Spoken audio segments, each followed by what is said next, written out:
Okay, let's, before we go into to profiles and stuff, let's talk a little bit about the forces involved with cutting wood. This is, the book I'm referencing here is, I've had this book for years, and I just know they have the book out here in paperback version. This is a hardback version, but it's the same book. But it covers sharpening anything in here, anywhere from wood turning tools to lawnmower blades and chainsaws.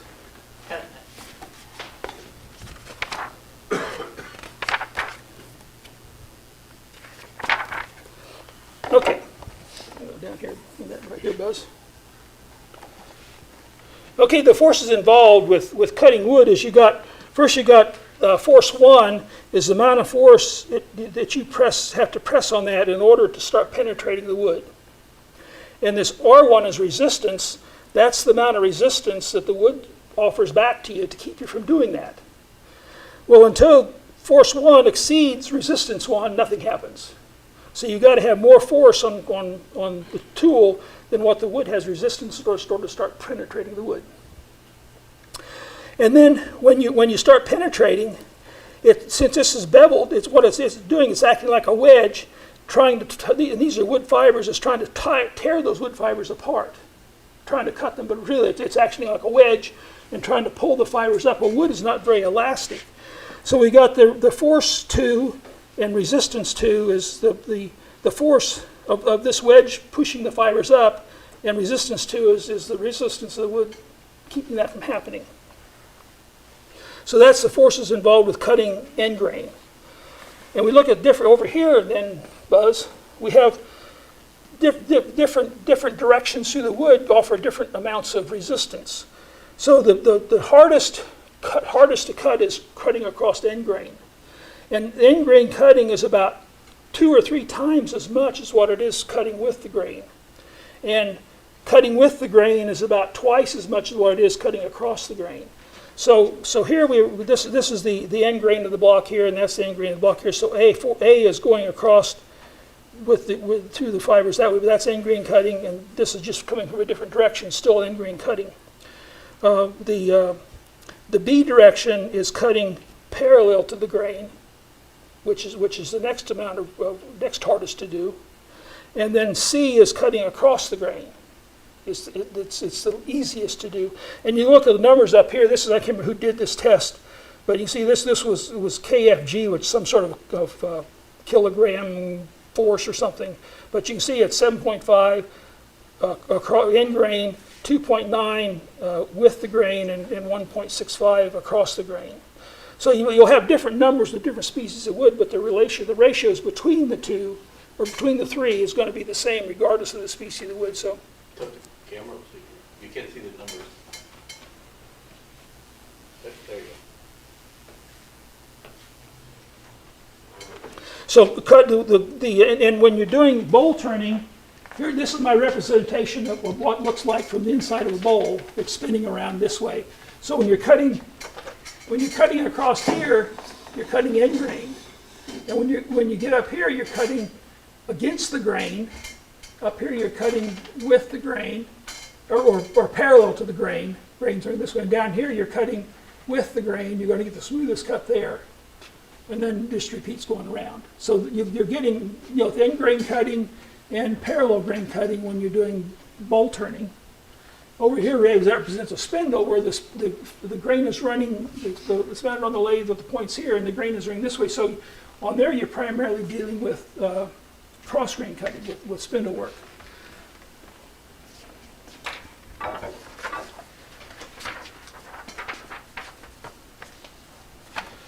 Okay, with end grain cutting, we're trying to pry those fibers apart.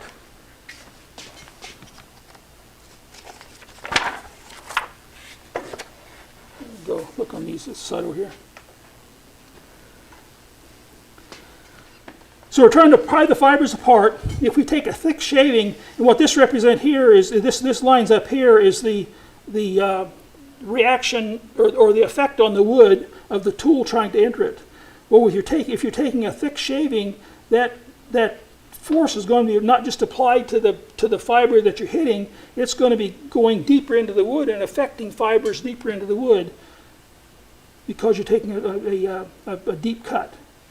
Well, if you take a thin shaving, you can see those force lines don't go nearly as far into the wood. You're only affecting the first fiber or maybe the second fiber. You're not doing as much damage as deep into the wood by taking a thin shaving. And then down here, what this represents is reducing the bevel angle. When the bevel angle is reduced, you're providing even less disturbance to the wood. It doesn't penetrate into the wood nearly as far. If your tool gets dull, or the edge can't stand up to the force applied and starts rolling over, then you have this situation up here where it's, instead of penetrating the wood, it's just pressing on the wood, deflecting the fibers, and you're going to get the wood's going to start tearing instead of cutting, and oftentimes that tear occurs down below the cutting line. Okay, so to reduce those effects, what you want to do for end grain cutting to get to decrease the amount of fiber tearing, you want to keep the cutting edge keen, sharp. You want to take light cuts, keep the bevel angle as low as possible, and do a skewing cut across instead of putting the blades directly into it. Like this book is more oriented to hand tools with chisels and plane irons, but it's still to somewhat applicable to turning tools also. So you want to present the cutting edge to the wood at a skewing angle. And what that does is the bevel angle, we look at the skew here. I've got this set for, I'll put it on the 20 degrees, so if I measure the angle in the direction of which the skew is sharpened, I got a 40-degree angle there. Now that's coming a bit more. But if I skew that, instead of going straight in like that, if I bring it down to where if like I was cutting on a shearing angle, my effective bevel angle is reduced considerably. So by skewing it, I'm getting a lower bevel angle, which is going to help reduce tearing by doing the skewing cut. And that's not so much, I haven't figured out an explanation for it here, but by skewing, it's also helping support the fibers. We'll just do one fiber. If you bring the bin like that, all the force is going to be applied there, and that fiber is going to tend to pull up and roll.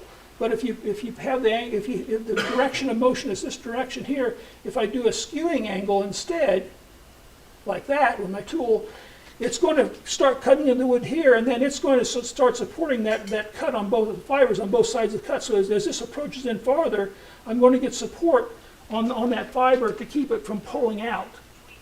And I can't explain it as much, but you'll see it more readily on the parallel and cross grain cutting. So this is what that's to reduce the amount of fiber tearing.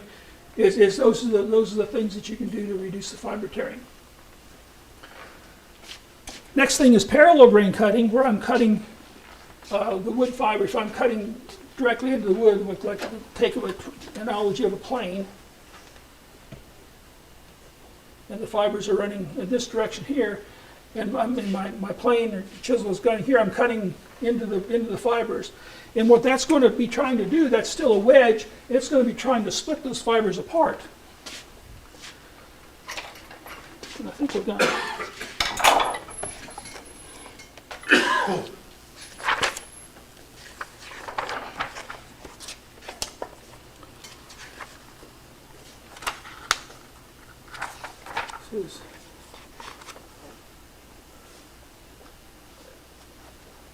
That was,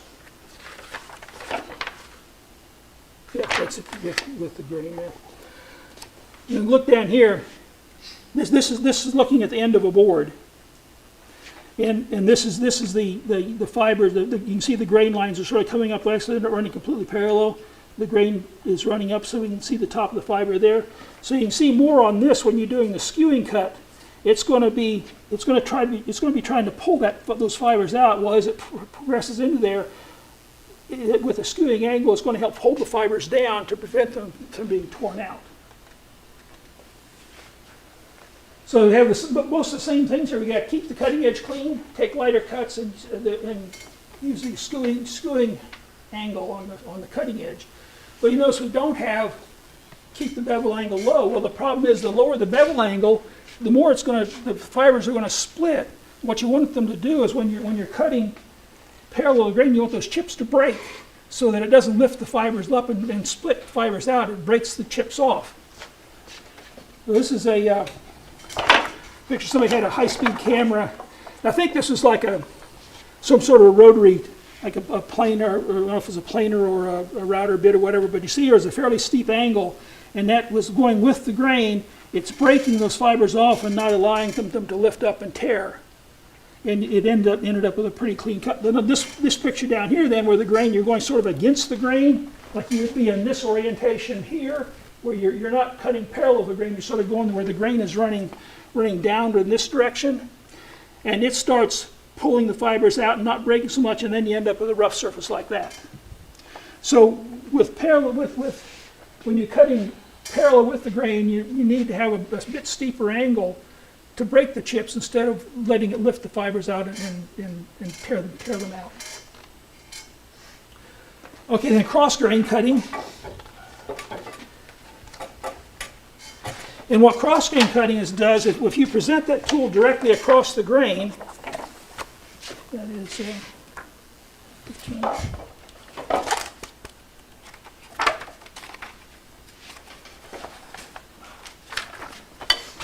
The cross grain cutting, it's going to try, instead of cutting the fiber, it's going to try to roll the fiber out. And you've probably seen that if you're trying doing a planing cut with a skew or even a parting tool. It comes up with a fairly rough surface, and what it's doing, it's rolling those fibers and tearing them out instead of cutting them off.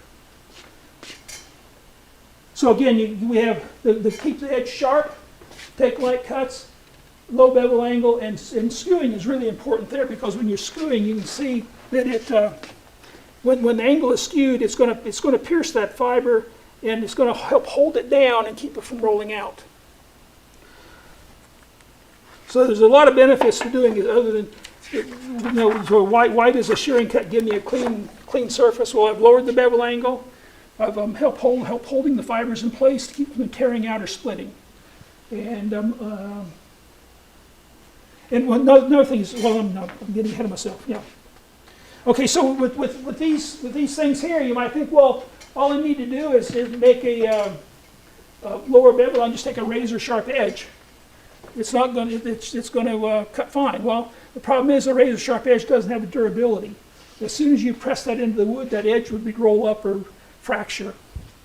So you need to have, there's a happy medium there where you have the bevel angle large enough to be strong to take the force of cutting the wood, but yet small enough that it's going to give you a cleaner cut. So that's by doing the skewing, the skew angle, you're reducing. I've got the durability of a larger bevel, but since I'm skewing it, I'm effective. Like this is a 20 degree. When I skew it, I probably get an effective, 15 or less degree. So I've got a better cutting surface or cutting bevel effectively because I'm doing a skewing cut, and it's lowering lowering the bevel angle by doing the skewing cut. So that's one of the reasons why you get better cuts by doing a slicing cut.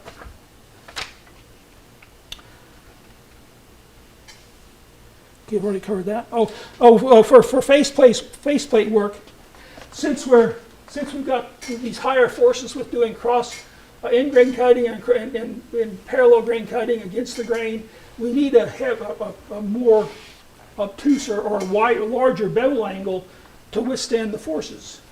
And also, when you're going down inside the bowl, you need some bevel support to have control on that cutting tip once you get inside the bowl. So spindle gouges or gouges used for this type of work are typically going to have a bevel angle from between 45 and 60. And then if you've got a steep walled bowl, you may even need a larger bevel angle than that in order to get down there and get across the bottom of the bowl. And then on the other hand, for spindle work, since we're dealing with the easiest to cut direction across the wood, with spindle work, we have much more acute angles. And for spindles, the spindle gouges are typically ground from 30 to 45 degrees. Okay, we're done with that.